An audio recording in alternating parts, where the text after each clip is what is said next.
तो कल देखो हम लोग इलेक्ट्रॉन का डिस्कवरी देखे थे, इलेक्ट्रॉन कैसे डिस्कवर किया गया था। आज हम लोग देखने वाले हैं प्रोटॉन का डिस्कवरी कैसे हुआ। तो पढ़े होगे तुम लोग एनसीईआरटी में, बहुत मतलब समझ रहे हो ना, ब्रीफली बोल के निकल गया है वो, क्योंकि पिछले वाले जैसा ही कुछ सेटअप, एक्सपेरिमेंटल सेटअप यहाँ पे भी यूज किया गया था। तो तुम लोग बताओ कोई भी क्विकली ये प्रोटॉन का डिस्कवरी कैसे किया गया, शॉर्ट में 2-3 लाइन बोल के एक्सप्लेन कर दो अगर किसी को कुछ समझ में आया पढ़ने, कोई भी। तो उसमें डिस्चार्ज ट्यूब लिया गया था, उसमें परफोरेटेड कैथोड लिया गया था। बिल्कुल सही, चलो ठीक है, इतना सफिशिएंट है, इतना और सफिशिएंट है। देखा गया था कि एनोड से कुछ रे जा रहा है कैथोड की नहीं, तरफ। यही मिसकंसेप्शन, यही हम मिसकंसेप्शन, ये करती है। यही मिसकंसेप्शन है कि वो एनोड रे एनोड से निकलता है। ये नाम ही मिसलीडिंग है, इसलिए देखो इसको कैनल रे भी कुछ बुक में लिखता है, अब देखे होगे तो। ये एनोड रे बोलने का ध्यान रखो, कैथोड रे जो पिछला पढ़े थे वो कैथोड रे कैथोड से निकलता है, बढ़िया एनोड रे एनोड से नहीं निकलता। पहला तो ये दिमाग में डालो। अब आते हैं इसका मतलब सीक्वेंशियल डिस्कशन हम लोग करते हैं।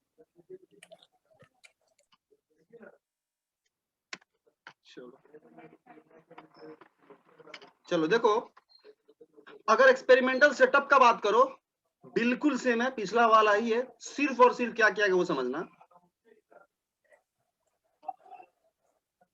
ये जो कैथोड देख रहे हो ना, डायग्राम तुम लोग को दिख रहा है क्या सही से? जी भैया दिख रहा है, फिर चलो सही है। देखो इसमें क्या किया गया, होल जैसे बहुत सारा कर दिया गया कैथोड वाले प्लेट में, बहुत सारा होल, थोड़ा बहुत होल नहीं, बहुत ज्यादा। इसको बोलते हैं परफोरेटेड कैथोड, मतलब कैथोड पे बहुत सारा होल जैसा कर दिया, कैथोड ऐसा लिया गया। सिर्फ और सिर्फ यही चेंज किया गया पिछले एक्सपेरिमेंटल सेटअप में। पिछला एक्सपेरिमेंट कौन किए थे? J Thomson.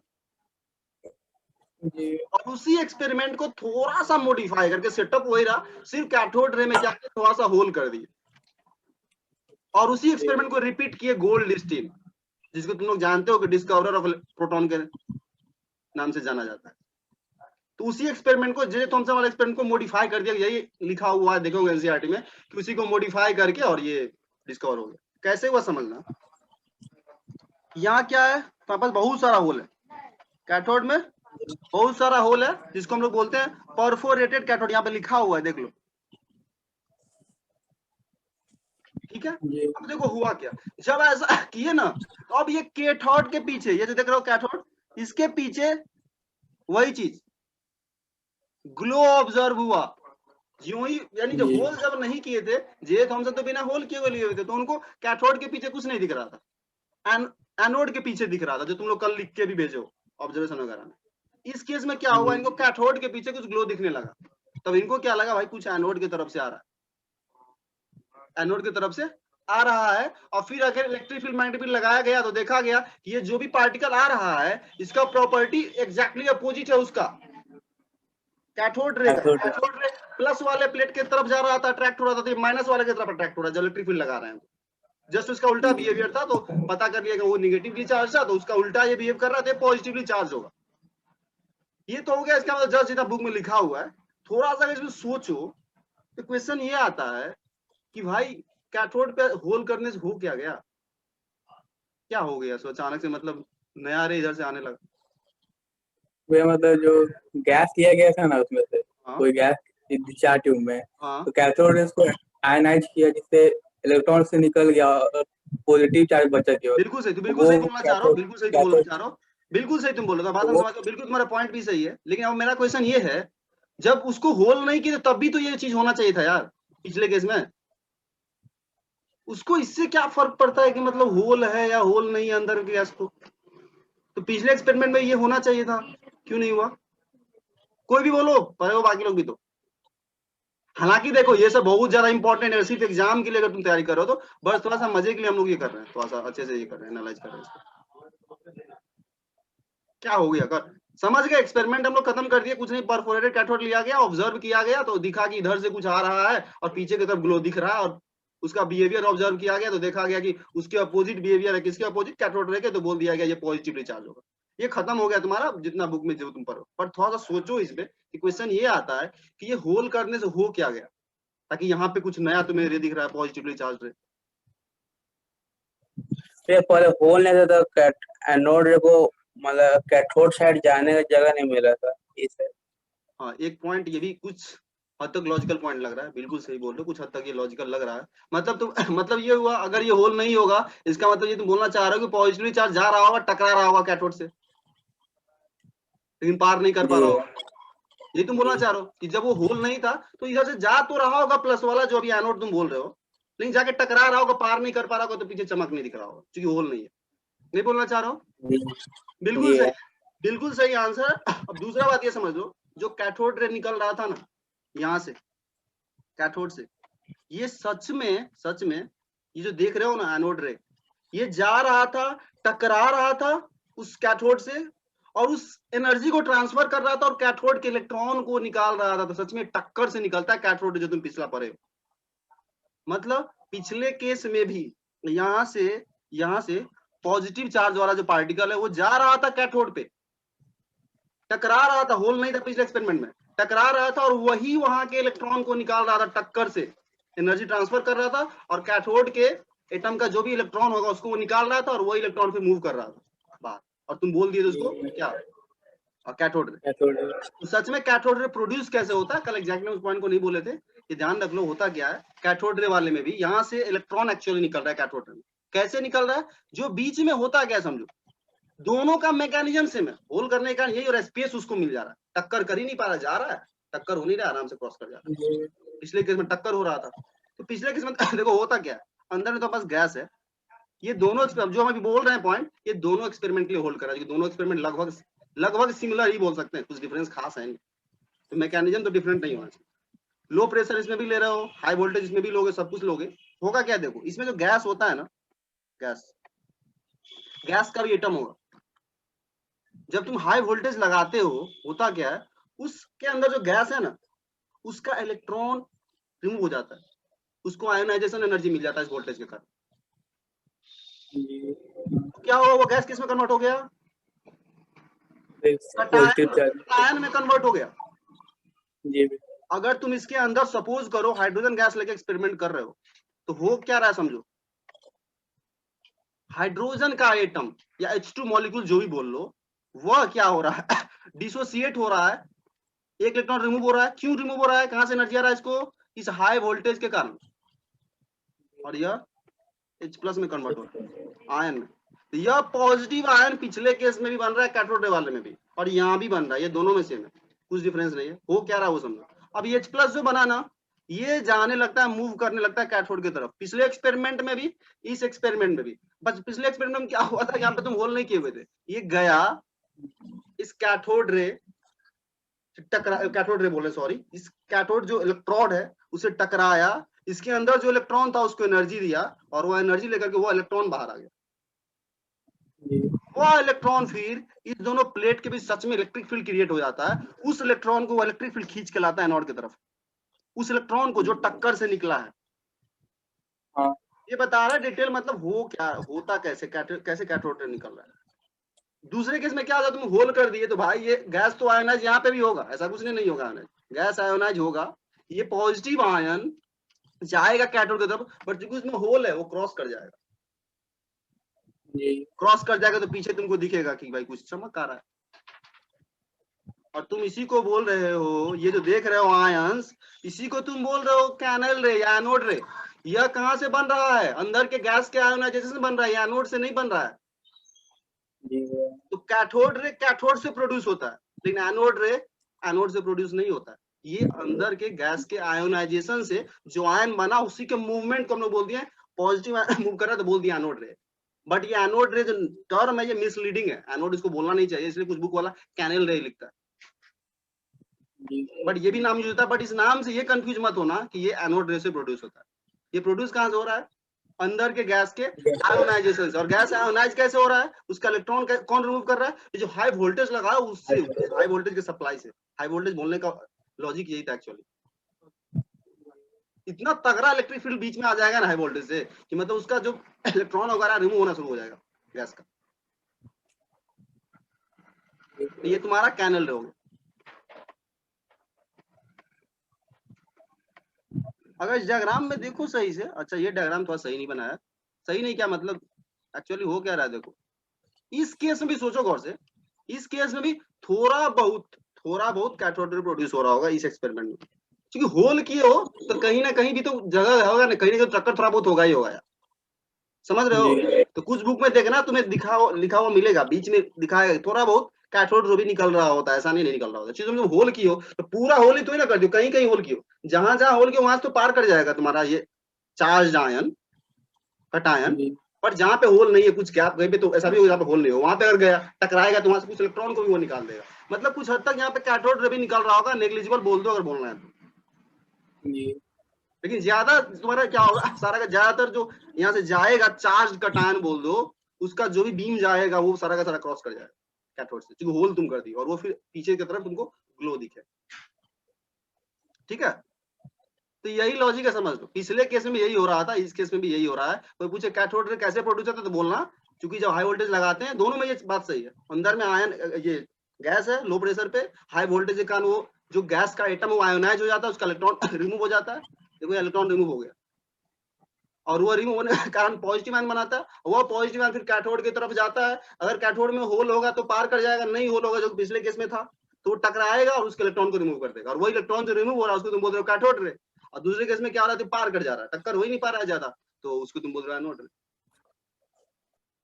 ठीक है, तो यही है, पिछले एक्सपेरिमेंट का ही मॉडिफिकेशन किया गया गोल्डस्टीन के द्वारा, पिछले एक्सपेरिमेंट का। ठीक है, तीसरा ऑब्जर्वेशन हो गया, होपफुली सिमिलर ही है। ठीक है, ये 2 पॉइंट तुम लोग को कॉपी में लिखना है कि कैसे कैथोड रे प्रोड्यूस हो रहा है, इसका डिटेल जो हम तुम्हें बोले हैं, गैस के आयोनाइजेशन से हो रहा है। दूसरा एनोड रे कैसे हो रहा है, होल आ रहा है तो पार हो जा रहा है, कोलिजन वगैरह नहीं हो रहा। ठीक है, तो इसका लॉजिक है। दूसरी बात अब ध्यान दो यहाँ पे, ये एक्चुअली जो हम लोग कैनेल रे बोल रहे हैं, एनोड से प्रोड्यूस नहीं हो रहा, पारा तो ये हटा दो दिमाग से, बुक में पढ़ना लिखा हुआ मिलेगा तुमको। अब अगर मान लो यहाँ पे तुम दूसरा गैस लिए, सपोज करो यहाँ पे तुम लिए, एक सेकंड को, कौन सा गैस लो, कोई बोलो गैस, कुछ भी, कोई सा गैस, हीलियम भी ले सकते हो, नोबल गैस भी ले सकते हो, कोई दिक्कत नहीं। नोबल गैस लिए, इससे भी इलेक्ट्रॉन निकल जाएगा, ध्यान रखना, इससे भी इलेक्ट्रॉन यहाँ पे निकलेगा, इतना खतरनाक वोल्टेज होगा ना, इससे भी इलेक्ट्रॉन निकलेगा। ऐसा मत सोचो नोबल गैस है तो कुछ नहीं, हीलियम प्लस बनेगा। अब सोच के देखो, यह एक्सपेरिमेंट अगर तुम हाइड्रोजन के साथ करोगे तो H प्लस उसमें मूव करेगा। H प्लस में कितना प्रोटॉन होगा, केवल एक प्रोटॉन। H प्लस में कितना प्रोटॉन होगा, 2 प्रोटॉन, 2 प्रोटॉन, 2 प्रोटॉन। तो ऑब्वियस ही बात है, इसका मास अलग होगा, इसका भी मास अलग होगा। समझ पा रहे हो, मतलब अंदर में जो एनोड रे प्रोड्यूस हो रहा है वह उसका प्रॉपर्टी गैस पे डिपेंड कर रहा है, क्योंकि भाई जो गैस लोगे उसका आयन बन रहा है, सब गैस का आयन सेम तो ही ना होगा। तो इसीलिए बोलते हैं एनोड रे का जो प्रॉपर्टी है, बिहेवियर है, वो डिपेंड करता है कौन सा गैस इसमें यूज किया उस पे।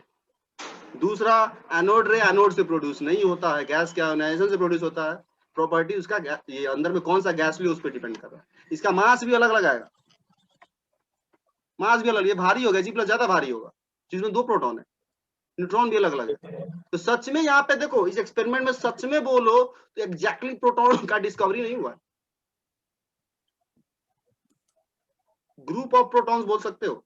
लेकिन जब तुम यह एक्सपेरिमेंट हाइड्रोजन को लेकर रिपीट करोगे ना, तो H+ तो सच में एक प्रोटॉन ही तो है यार, केवल और केवल प्रोटॉन है। तो इसीलिए एग्जैक्टली हाइड्रोजन को लेकर जब किया गया, उससे पता चला प्रोटॉन के बारे में। बट बाकी को लेकर करोगे तो एग्जैक्टली वो प्रोटॉन तुम्हारा बीच में मूव नहीं करेगा, कैनल रे, उसका मास अलग आएगा, इसका चार्ज भी अलग अलग आएगा। लेकिन जो भी चार्ज होगा, अगर एक प्रोटॉन होगा तो प्रोटॉन का 1+, 2 प्रोटॉन होगा तो 2+, 3 प्रोटॉन होगा 3+। मतलब इसके अंदर जो चार्ज भी है एनोड रे पे, वो अभी फिक्स नहीं है कैथोड रे जैसा, मल्टीपल हो सकता है वो उसका, जो तुम लोग कल पढ़े थे 1.6 × 10⁻19 जो पढ़े थे, उसका +1 भी हो सकता है, हीलियम लोग हो सकता है, दूसरा +2 वाला आयन बन जाए, कोई +3 वाला आयन बनेगा, +3 भी हो सकता है, आयन पे डिपेंड करेगा। तो जो अंदर में चार्ज आ रहा है एनोड रे पे, उसका भी वैल्यू फिक्स नहीं है, गैस पे डिपेंड कर रहा है। इसीलिए इसके लिए अगर E/m रेशियो निकालोगे, जो कल बताए थे इलेक्ट्रॉन के लिए, यह भी अलग अलग होगा। भाई सब गैस का अपना अपना मास है, सबका आयन अपना अपना मास है, चार्ज भी डिफरेंट हो सकता है, 1+ हो सकता है, 2+ हो सकता है। 1+ होगा तो +1E, 2+ होगा तो +2E, E का वैल्यू तुम लोग जानते हो 1.6। जो यहाँ पे एग्जैक्टली जो हो क्या है, देखो जो कैथोड रे में जो होता है कि सच में इलेक्ट्रॉन ही का बीम है कैथोड रे, बट एनोड रे सच में सिर्फ प्रोटॉन का ही बीम नहीं है, ये तुमको समझना होगा। सिर्फ एक प्रोटॉन का बीम नहीं, सिंगल प्रोटॉन नहीं मूव कर रहा है, बंच ऑफ आयंस है, मतलब आयंस ग्रुप में मूव कर रहा है, उसके अंदर हो सकता है 4 प्रोटॉन एक साथ हो, 2 प्रोटॉन एक साथ हो, ठीक है, तो उसका चार्ज उतना से मल्टीप्लाई हो जाएगा, 2 प्रोटॉन तो +2 हो जाएगा, तो तुम चार्ज नहीं बोल सकते सिंगल प्रोटॉन है। बट हाइड्रोजन के जब रिपीट करोगे तो ऐसा फायदा हो जाएगा, क्योंकि इसका आयन जब बनता है तो कुछ बचता ही नहीं है इसके पास, इलेक्ट्रॉन निकल गया, न्यूट्रॉन होता नहीं है, सिर्फ प्रोटॉन बच गया, तो H+ सच में तुम्हारा ही प्रोटॉन है। हाइड्रोजन के केस में अगर रिपीट करोगे तो प्रोटॉन का बीम तुमको मिलने वाला है एग्जैक्टली। दूसरा गैस लोगे तो पॉजिटिवली चार्ज पार्टिकल होगा, बट वो एग्जैक्टली एक प्रोटॉन का बीम नहीं हो। तो फुली समझ पा रहे होगे तुम लोग क्या बोल रहे हैं, ठीक है। चलो जी जयराम भैया बोलो। भाई इसके पिछले एक्सपेरिमेंट में हम लोग परफोरेटेड एनोड के लिए परफोरेटेड एनोड, ओके, मतलब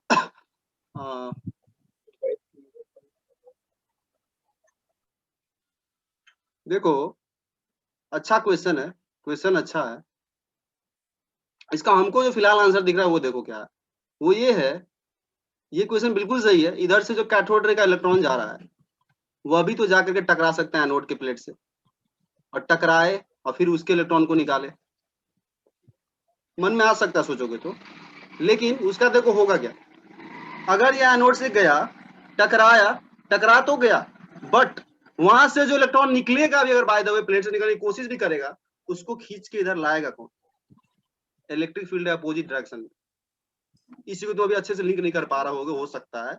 हम ये बोलना चाह रहे हैं, यहाँ से अगर जाएगा, टकराएगा, इलेक्ट्रॉन अगर टकराया भी, जैसे हम बोले जो बात अभी कैथोड पे जा रहा टकरा रहा है, वो चीज अगर एनोड पे लगाने की कोशिश करो, सेम चीज को रिपीट करो उल्टा जो तुम बोलना चाह रहे हो, तो यहाँ अगर टकराएगा, इलेक्ट्रॉन अगर निकलेगा भी, उसको खींच के इधर कोई ला नहीं पाएगा, क्योंकि इलेक्ट्रिक फील्ड का डायरेक्शन से फोर्स जो है वो इधर की तरफ लाएगा, इलेक्ट्रॉन राइट की तरफ, इलेक्ट्रॉन का।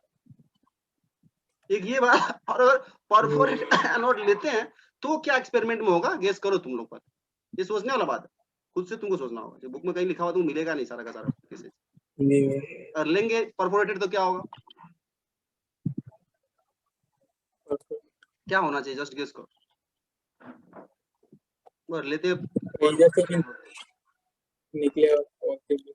सेम ही चीज होगा, टक्कर अगर होगा भी तो हम जो बोल रहे हैं इलेक्ट्रिक फील्ड का डायरेक्शन चूंकि इधर से इधर है, इलेक्ट्रॉन मूव इधर कर ही नहीं पाएगा। इलेक्ट्रिक फील्ड चूंकि प्लस से माइनस होता है, अभी हो सकता है इस बात को तुम अच्छे से नहीं कर पा रहे हो। यहाँ से ध्यान रखना, अगर वैसा होता ना तो फिर यहाँ से भी इलेक्ट्रॉन निकल सकता था एनोड से, ऐसा कुछ नहीं है। जाता, टकराता, इलेक्ट्रॉन को एनर्जी देता, वहां से इलेक्ट्रॉन निकलता, इलेक्ट्रॉन इधर की तरफ मूव करता है, एनोड से कैथोड उल्टा। लेकिन चूंकि इलेक्ट्रिक फील्ड का डायरेक्शन उल्टा है, उसके फोर्स से हम बोल रहे हैं कि यहाँ से इलेक्ट्रॉन भले निकलने की कोशिश करेगा, बट जो खींच के कौन लाएगा, बीच में इलेक्ट्रिक फील्ड का डायरेक्शन है और राइट की तरफ फोर्स लाएगा। और ये बात तुम अभी हो सकता है लिंक नहीं कर पा रहे हो, राइट की तरफ क्यों फोर्स लाएगा इलेक्ट्रॉन पे, कि फोर्स का डायरेक्शन जब तुम इलेक्ट्रिक फील्ड पढ़ोगे तब तुमको पता चलेगा कि यहाँ किसी चार्ज पे इलेक्ट्रिक फील्ड का फोर्स किधर लगता है, तो फोर्स इलेक्ट्रॉन पे हमेशा राइट की तरफ ही आएगा इस सेटअप के अकॉर्डिंग। वो अभी तुम हो सकता नहीं समझ पा रहे हो, इसलिए इलेक्ट्रॉन निकलेगा अभी तो उसको खींच के कोई इधर ला ही नहीं पाए, वो प्लेट का प्लेट पे ही रह जाएगा। थोड़ा सा सर्च भी कर सकते हो परफोरेटेड एनोड पे, कुछ मिले तो, ठीक है, जस्ट मजे के लिए, बाकी तो बहुत ज्यादा तुम्हारे एग्जाम के लिए बहुत ज्यादा ये सिग्निफिकेंट नहीं, बट थोड़ा मजे के लिए इंटरेस्ट आता है, थोड़ा सोचो कर लो। चलो ठीक, परफोरेटेड एनोड जाके सोचना, किसी को सोचना होता है इंटरेस्ट, हम भी एक बार हो सके तो देखेंगे कुछ। चलो ठीक है, तो तुम्हारा प्रोटॉन का डिस्कवरी हो गया, सिमिलर है, पहले बोलते हैं इलेक्ट्रॉन के सिमिलर ही है, बहुत ज्यादा डिफरेंस नहीं है, पहले बोल देते हैं बहुत ज्यादा डिफरेंस नहीं। फिर तुम्हारा हो गया प्रोटॉन का डिस्कवरी, ठीक है, सेम सेटअप है, सिर्फ और सिर्फ कैथोड में होल कर दिए और कुछ नहीं किए। तो तुमको दिख रहा है कि कैथोड के पीछे अगर कुछ लगा रहे हैं पिछले के जैसा ही, तो वहां पे क्या हो रहा है, थोड़ा सा ग्लो जैसा आ रहा है, ठीक है, तो पता चला कि कोई ना कोई है जो उधर से आ रहा है, एनोड से नहीं आ रहा है। अगेन बोल देते हैं एनोड से नहीं आ रहा है, वो गैस के आयोनाइजेशन से जो आयन बना है पॉजिटिव आयन, वो आयन आ रहा है इधर की तरफ, कैथोड की तरफ आ रहा है और होल से क्रॉस होकर पीछे जा रहा है, तुमको उसका ग्लो दिख रहा है पीछे। इसका प्रॉपर्टी गैस पे डिपेंड करेगा, मास, चार्ज सब डिपेंड। चलो ठीक है, तो ये तुम हो गया प्रोटॉन का डिस्कवर। अगेन इसका भी तुम लोगों को सेम डे पहले बोलते हैं, नोट्स में जाकर के खुद से नोट्स भी कंप्लीट करना, पैरेलली जाना, खुद से इन चीजों को लिखना, नोट्स में ही लिखना, ऐसा नहीं कि वो पेज बनाए ग्रुप में शेयर कर दी, नोट्स में ही बनाओ और उसको ग्रुप में शेयर करो। इसके बाद हम स्टार्ट करेंगे सच में, वो हम लोग सिक्वेंशियली लिखेंगे, तुम लोग को लिखवाएंगे सारा का सारा काम, बट ये सब पार्ट तुम लोग कर सकते।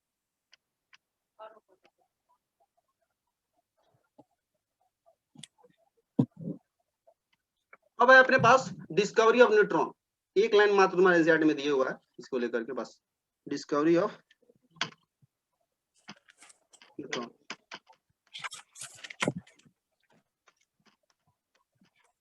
डिस्कवरी ऑफ न्यूट्रॉन, कौन डिस्कवरी किया था इसका, बोलो किसी को पता है? जेम्स चैडविक, तुम लोग बुक में देख लेना, जेम्स चैडविक 1900 के बाद इसका डिस्कवरी हुआ है, शायद 1911 में हुआ डिस्कवरी इसका। सब 1932 है क्या? जी भैया। हाँ ये भी सही बात है, 1932 ही होगा। तो देख लो कितना रिसेंट डिस्कवरी इसका हुआ। दूसरी बात, कैथोड के बाद एनोड रे को डिस्कवरी करने का मोटिवेशन कहाँ से आया होगा, जस्ट गेस कर सकते हो क्या? न्यूट्रल कैसे सबको पता था एटम न्यूट्रल है और नेगेटिवली चार्ज पार्टिकल डिस्कवर हो चुका है जे थॉमसन के द्वारा, तो बाकी साइंटिस्ट भी सोच रहा होगा भाई अगर नेगेटिव चार्ज न्यूट्रल है तो पॉजिटिव भी कहीं ना कहीं होगा, कुछ करो पॉजिटिव को भी खोजो कहीं से एक्सपेरिमेंट में। तो उसी पे एक्सपेरिमेंट मॉडिफाई करके वो किया, और कुछ भी किया गया वहां लगे हमको तुमको नहीं पता, बट बाकी साइंटिस्ट और कुछ भी अटेम्प्ट किए होंगे, क्योंकि जो ही ये नेगेटिवली चार्ज पार्टिकल डिस्कवरी हुआ होगा क्यों ही सबके मन में ख्याल आ गया होगा कि भाई न्यूट्रल है एटम तो पॉजिटिव चार्ज भी होता ही होता होगा, कुछ कुछ कर रहा होगा, वहीं को नहीं पता चला होगा, इसके एक्सपेरिमेंट में ऑब्जर्वेशन आ गया तो फिर इसके एक्सपेरिमेंट को ही मान लिया गया डिस्कवरी ऑफ प्रोटॉन, क्रेडिट जाता है किसको, गोल्डस्टीन।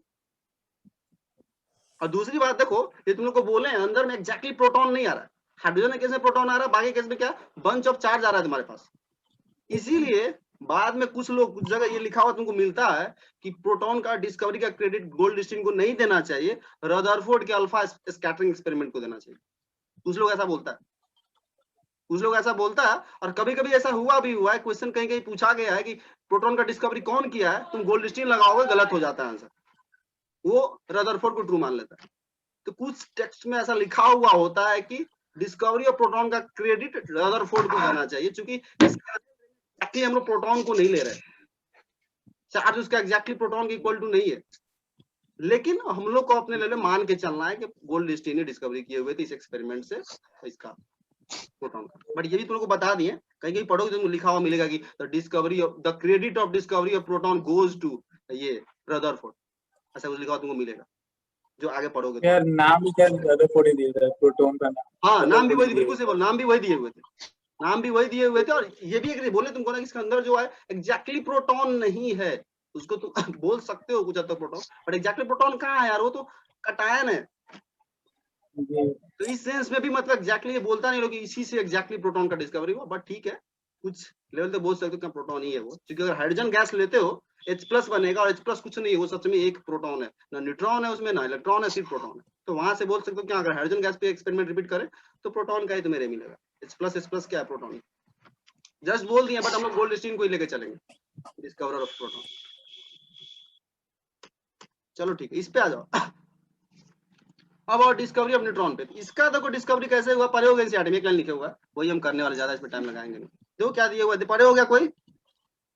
देखो उसमें दिया होगा बेरिलियम पे क्या कराए हम लोग, अल्फा रेखा अटैक करा, बेरिलियम पे ये जो अटैक कराओगे ना ये रेडियो एक्टिव रिएक्शन होगा, 12th में पढ़ना है मॉडर्न फिजिक्स, सबसे लास्ट में 12th के सबसे लास्ट मॉडर्न फिजिक्स में ये रिएक्शन वगैरह कैसे होता है वो फिजिक्स में पढ़ना है, मॉडर्न फिजिक्स में। अब इसी तुमको ध्यान ये रखना है कि ये डिस्कवरी जो हुआ वो बेरिलियम के एटम पे या न्यूक्लियस पे एग्जैक्टली बोले तो बेरिलियम सब लोग जानते हैं उसका एटॉमिक नंबर 4 होता है और मास 9। इस पे हम लोग अटैक करा अल्फा पार्टिकल का, अल्फा पार्टिकल का। तो अपने पास अल्फा पार्टिकल पहले क्या होता है ये समझ लो, अल्फा पार्टिकल मतलब कुछ नहीं होता है, हीलियम एटम के न्यूक्लियस को अल्फा पार्टिकल बोलते हैं, लिख लो कॉपी में, अल्फा पार्टिकल डैश देकर लिख लो, the nucleus of helium atom.